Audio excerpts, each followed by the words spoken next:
Alright, welcome back guys, or welcome to your first time here. I'm Vision Hero Boy Entertainment, bringing you guys another video.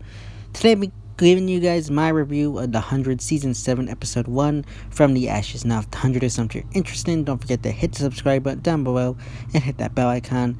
That would miss any more 100 rated content from me moving forward. Now let's begin. We start off this episode with our group, including Clarke, Raven, Maddie, Indra, and pretty much everybody that's in the house at the moment. They're kind of meeting up. They got in this new house that Russell gave them that was originally supposed to be Simone's. Now, we're gonna be honest, this felt weird. I'm not taking off points for this, but I'm just saying it felt odd and strange because we never seen him in this environment before, so it just felt off. It's nothing I'm saying it was bad or anything, but it just felt strange. But I did like how they had characters asking Clarke how she's doing, and you can obviously tell she's, pushing down her emotions, not facing how she feels about her mom dying or her killing her mom. So I like how they add that in there, and I just gotta say, it just feels weird. Now, they end up deciding to have, a little lunch outside on the lawn of their new house, which I do like. And one of the things I loved is how they brought Indra into the fold, and she's being more interactive with our group. I was very disappointed that Indra was shafted last season, so I really am happy that they are bringing her more into the forefront, and she's interacting with our characters more, especially with characters that we've never seen her interact with before, so I really love that, and just bringing her more to the forefront, because again, she was shafted last season, so I really did like that they brought her in and are putting her more up front with some characters that we haven't seen her with before. But during the lunch, we have a toast to Abby, and you got Jackson, who gets mad at Murphy, and he blames him for Abby's death. Now, I forgot that he was inadvertently responsible, so I like how they brought that up, and I had to go back and check that out. And I like how they brought up how they hurt him and Amori are pretending to be the Primes, so they should go live in the castle, and then Indra saying that no one should, so that they don't look like conquerors. I did like that, and again, I just like these scenes, just something different, although I do feel like it's strange and odd, but I don't take it off points for that. And so once we get there, our group is in the palace with the children of Gabriel, the criminals from Allegia's crew, and the believers of the Primes. Now, you got the crew from the Allegians who want to make their, camp within the palace.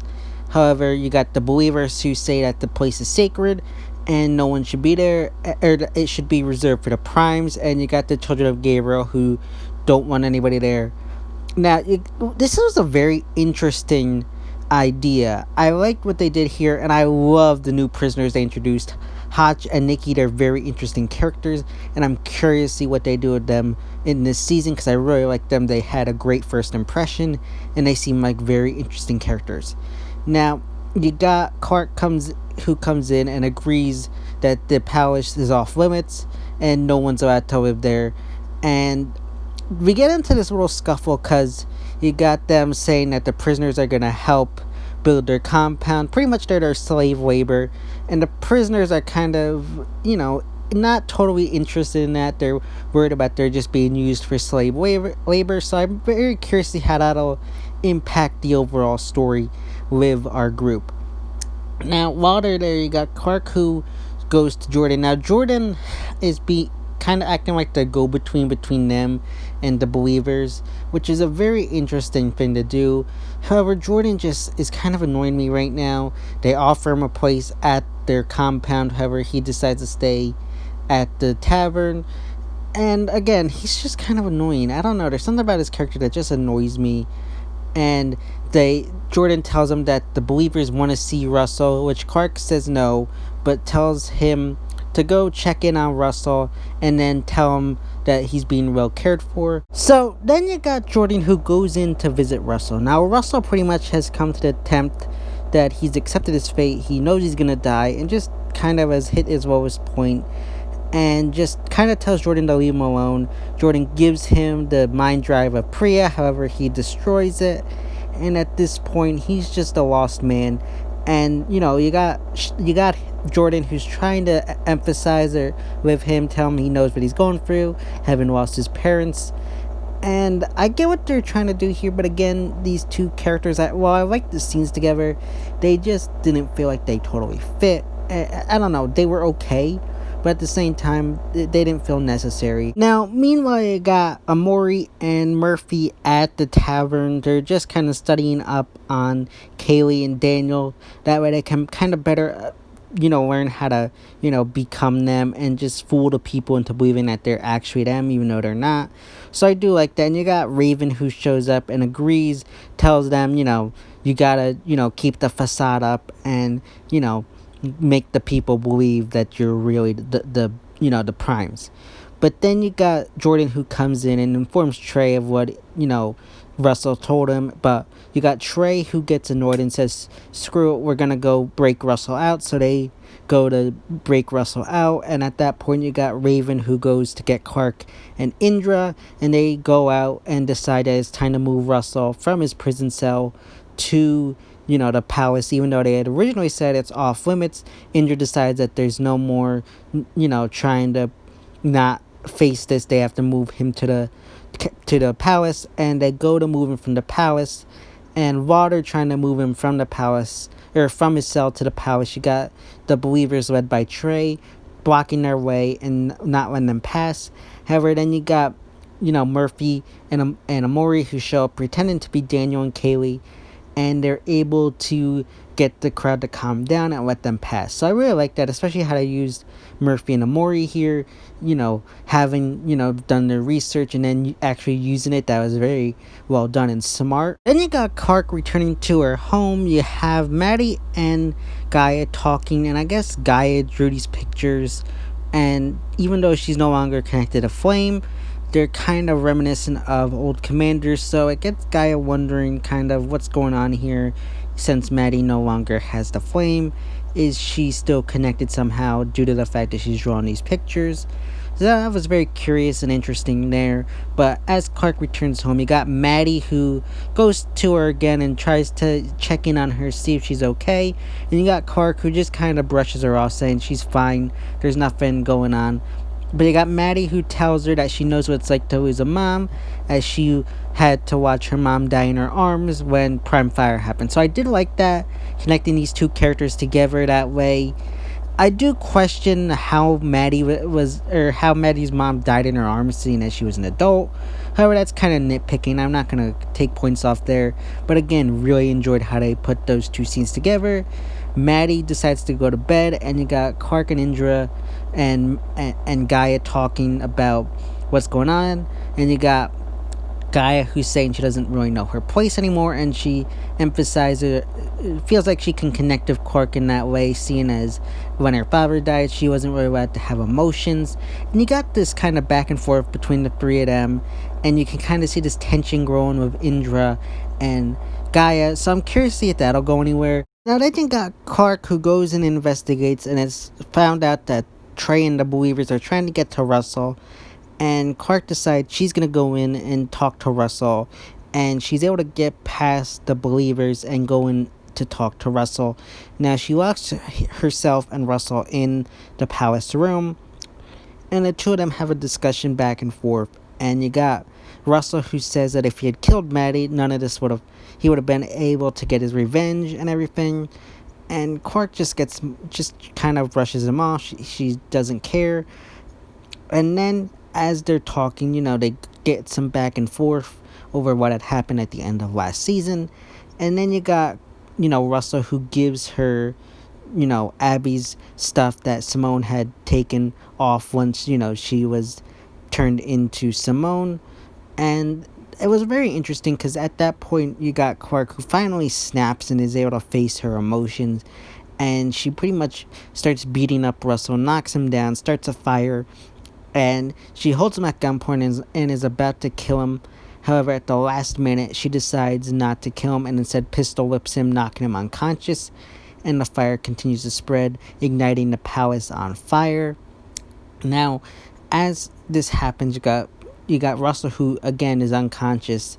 And when he wakes up in his consciousness, he is face-to-face with Shanhetta, who apparently at the end of last season, after Raven deleted his code from the flame, he uploaded himself into Russell's mind drive.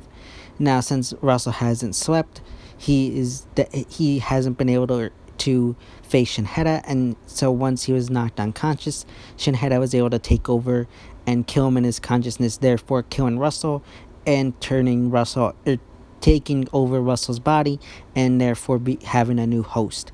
So that was very interesting. Now, once all that's done, you got Clarke, who is about to kill him, or leave him to burn in the palace. However, Shanheta talks her into taking him and saving him, so she decides to do that. And once they're outside on the balcony, she announces to all the people of Sanctum and the children of Gabriel that no matter what, Russell's gonna die tomorrow and face execution. So I really like that. At the same time, you got the story regarding Echo, Gabriel, and Hope. Now, directly picking up where we left off, you got Bellamy, who runs out looking for Octavia.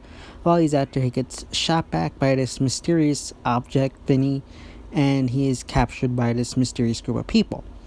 Now, Echo goes out and tries to find him, but while she's trying to do that, she ends up getting knocked out and hit by the exact same thing that Bellamy got hit by.